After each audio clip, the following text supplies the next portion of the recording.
نے ملک کو تقسیم نہیں کرایا. ہمارے اوپر جوتوں کے ہار ہمارے گھروں کے اندر پڑے, ہمیں مارا گیا, لیکن ہم نے جس چیز کو صحیح سمجھا تھا ملک کی تقسیم کی مخالفت کی. ہم پاکستان نہیں گئے. اگر ملک کی تقسیم پر دستخط کیے, تم نے دستخط کیے, ہم نے دستخط نہیں کیے. آج صرف پرست طاقتیں دستور کی ان شکوں کو کاٹ نہیں سکی ابھی تک, لیکن اس کے خلاف کام کر رہے ہیں کہ حکومتوں کی بنیاد نفرت کی سیاست پر ہے.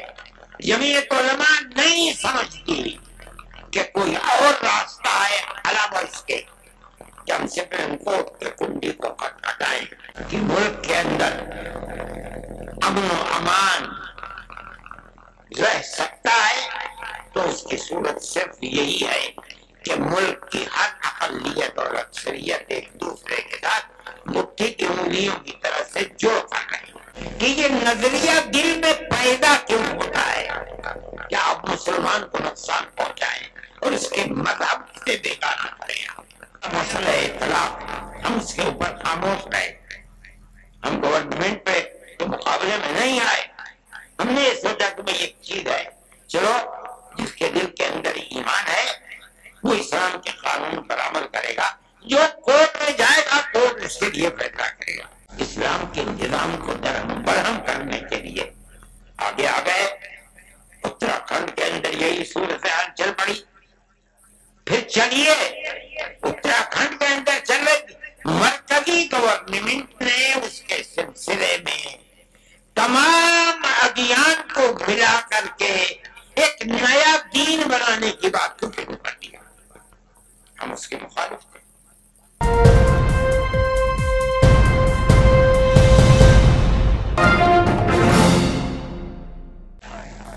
اسلام کے خلاف جو تحریکیں چل رہی ہیں وہ تحریکیں انتہائی بدترین تحریکیں. سب سے پہلا مسئلہ اطلاق ہم اس کے اوپر خاموش رہے. ہم گورنمنٹ پہ کے مقابلے میں نہیں آئے. ہم نے یہ سوچا کہ بھئی ایک چیز ہے, چلو جس کے دل کے اندر ایمان ہے وہ اسلام کے قانون پر عمل کرے گا, جو کورٹ میں جائے گا کورٹ اس کے لیے فیصلہ کرے گا. لیکن اس کے بعد اسلام کے نظام کو درہم برہم کرنے کے لیے آگے آ گئے. اتراکھنڈ کے اندر یہی صورتحال چل پڑی. پھر چلیے اتراکھنڈ کے اندر چل رہی, مرکزی گورنمنٹ نے اس کے سلسلے میں تمام ادیان کو ملا کر کے ایک نیا دین بنانے کی بات کو شروع کر دیا. ہم اس کے مخالف تھے. دستور کے اندر جو ہندوستان کا دستور ہے, جمعیت علماء, ہمارے اکابر شیخ الہند مولانا ابوالکلام آزاد, مولانا عبد الرحمان صاحب, جو لوگ پارلیمنٹ کے اندر گھسے ہوئے تھے, اور جمعیت علماء برابر جیسے جیسے آزادی وطن کی چیز سامنے آ رہی تھی ہمیشہ عہد لیتی چلتی تھی, ہم سے وعدہ کرو کہ ملک آزاد ہوگا, جو گورنمنٹ بنے گی, جو دستور بنے گا وہ سیکولر دستور ہوگا. اور کانگریس ہم سے وعدہ لے کرتی چلتی تھی. میرے پاس تحریریں موجود ہیں کہ جن کے اندر موتی لال نہرو, جواہر لال نہرو, گاندھی جی, کانگریس کی ورکنگ کمیٹیوں کی تجاویز ہیں. وہ کہتے ہیں کہ ہم یقین لیتے ہیں کہ مسلمانوں کا مذہب, مسلمانوں کے اوقاف, مسلمانوں کی مسجدیں, مسلمانوں کے امام باڑے, ان کی زبان, ان کا کلچر, ایک لمبی فہرست, ہر چیز محفوظ رہے. ان کا آزاد ہو گیا. آزاد ہونے کے بعد ملک کا دستور بنا. ایسے لوگ تھے جو یہ کہتے تھے کہ ملک آزاد ہوا, لیکن مسلمانوں نے اسلام کے نام کے اوپر ایک ٹکڑا ملک کا لے لیا. اس لیے اب ملک کا دستور دستور ہندو دستور ہوگا انہوں نے لے لیا. جمعیت علماء کی جو لے کر کے بیٹھ گئے. ہم نے ملک کو تقسیم نہیں کرایا.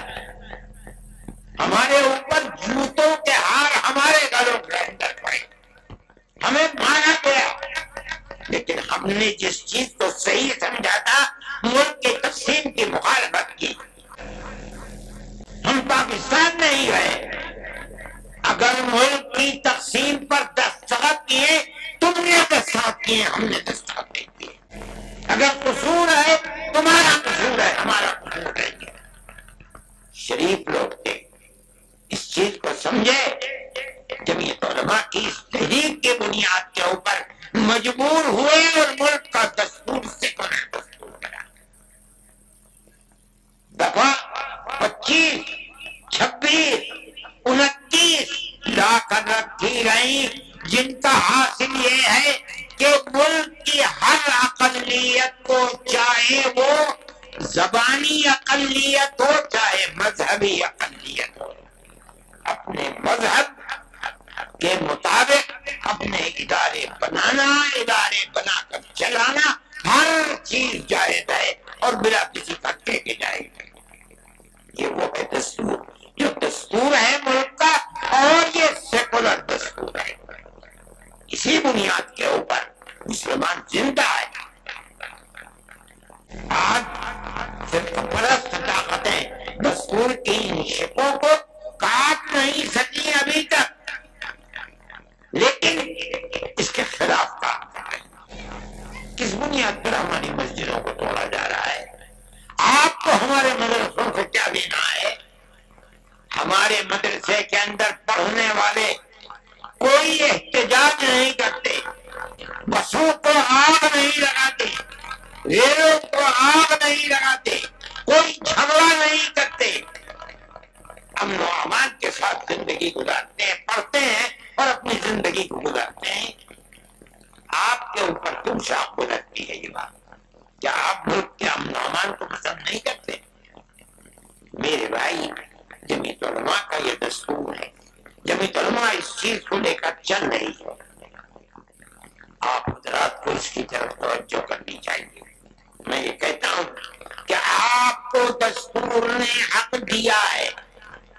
ہم اس چیز کو لے کر جمعیت علماء کورٹ میں چلی گئی ہے, سپریم کورٹ کے اندر.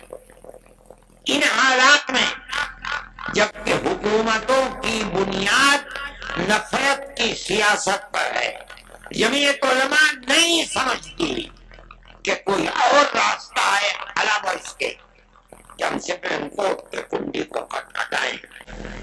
ملک کے اندر ہر وہ قوم, ہر وہ اقلیت اس کے پاس راستے بند ہیں, راستہ نہیں ملتا, اور کوئی صورت اس کے سامنے نہیں ہے کہ وہ سپریم کورٹ کو جا کر کے اس کے دروازے کو کھٹکھٹائے. ہم اس کے دروازے کو کھٹکھٹاتے ہیں. آپ کو اندازہ نہیں ہوگا شاید, ہم 500 سے زائد افراد ہیں جن کے مقدمات کو supreme court, high court, lower court کے اندر لڑ رہے ہیں.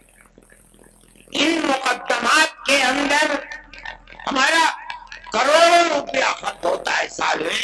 ہمارا کیا ہے, ہماری جیل سے توڑے جاتا ہے, اس ہاتھ سے لیتے ہیں اور اس ہاتھ سے خرچ کر دیتے ہیں.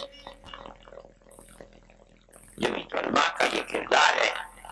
جمعیت علماء اس کے لیے کام کر رہی ہے. سپریم کورٹ کے سوا ہمیں کوئی چیز نظر نہیں آتی. وقت کے سلسلے کے اندر ہم سپریم کورٹ میں گئے اور بڑے سے بڑا جو وکیل کپل سبل جو ایک دن میں 5 منٹ کے لیے اگر کورٹ میں گئے 15 لاکھ روپے کی فیس دیتے ہیں. ہم جاتے ہیں ان کو پیش کرتے ہیں.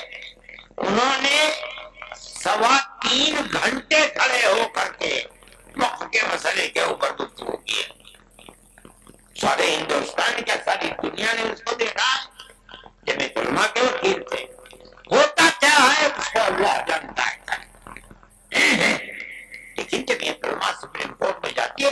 ہم بھی جائیں گے سپریم کورٹ میں, ہر بنیاد کو لے کر کے جائیں گے. جہاں ہمیں راستے نظر نہیں آئیں گے، ہم جائیں گے، لیکن ہم یہ بات کہتے ہیں کہ ملک کی ایک پرانی تاریخ ہے، آج سے نہیں 1400 سال سے ہماری تاریخ ہے اس ملک کے اندر۔ پہلے ملک کے اندر راجا اور رجواڑوں کی حکومت تھی، مسلمان زندہ تھا اور اپنے مذہب کے ساتھ اس ملک میں زندہ تھا، کیرلا سے لے کر سندھ تک زندہ تھا۔ اس کے بعد بابر آئے اور دوسرے لوگ وسط ایشیا سے آئے اور انہوں نے حکومتیں کر لی، مسلمان اپنے مذہب کے ساتھ زندہ تھا۔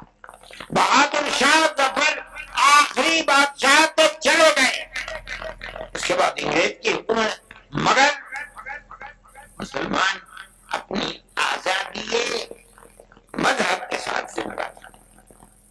اس کے بعد یہ آئی حکومت، کانگریس کی حکومت کے اندر ایسا مسئلہ مسلمان کے ساتھ نہیں تھا، کانگریس کی حکومت ختم ہوئی اور اس کے بعد یہ لگتا ہے کہ اس دستور کو بھی آگ لگا دی جائے گی اور مسلمان کو مذہب کے اعتبار سے نقصان پہنچایا جائے گا۔ میرے بھائی، ہم یہ سمجھتے ہیں کہ جب تک یہ دستور زندہ ہے آپ کو نہ کرنے کا کچھ حق ہے، اور ہم جائیں گے کورٹ میں، پہنچ گئے ہیں کورٹ کے اندر، فیصلہ کب آتا ہے کب نہیں ہوتا ہے ہمیں اس سے کوئی فکر نہیں۔ ہمارا ماننا یہ ہے کہ ملک کے اندر امن و امان رہ سکتا ہے تو اس کی صورت صرف یہی ہے کہ ملک کی ہر اقلیت اور اکثریت ایک دوسرے کے ساتھ مٹھی کی انگلیوں کی طرح سے جڑ کر رہی ہے، جمعیت علماء اسی طرح زندہ رہتی ہے اور کام بھی اسی طریقے پر کرتی ہے۔ ہم اس چیز کو لے کر پہنچیں گے، لیکن میں یہ کہتا ہوں کہ یہ نظریہ دل میں پیدا کیوں ہوتا ہے کہ آپ مسلمان کو نقصان پہنچائیں اور اس کے مذہب سے بیگانہ کریں آپ؟ میں سمجھتا ہوں کہ یہ چیز ملک کے لیے غلط ہے اور سارے ملک کو تباہ کر رہی ہے۔ آپ اقلیت اور اکثریت کے اندر گھسے ماحول کے اندر کاروبار کو دیکھیں، اقتصادیات کو دیکھیں، امن و امان کو دیکھیں، ہر اعتبار سے ملک تباہ اور برباد ہوتا چلا جا رہا ہے۔ کاروباری لوگ یہ بیٹھے ہوئے بنارس کے، میں صبح سے بات کر رہا ہوں، ہر آدمی یہی کرتا ہے کہ جم گیا ہے کاروبار، ایسا لگتا ہے جیسے مارکیٹ میں پیسے ہی نہیں ہیں۔ چند افراد ہیں جو سارے ملک کی دولت کے اوپر قبضہ کیے ہوئے ہیں، لیکن سارا ملک چند افراد سے تو نہیں چلتا ہے۔ کیا بربادی ہے؟ میں کہتا ہوں گورنمنٹ جسے امن و امان قائم کرنا چاہیے، بھائی چارگی کو بڑھانا چاہیے، ہندو مسلم اتحاد کو پیدا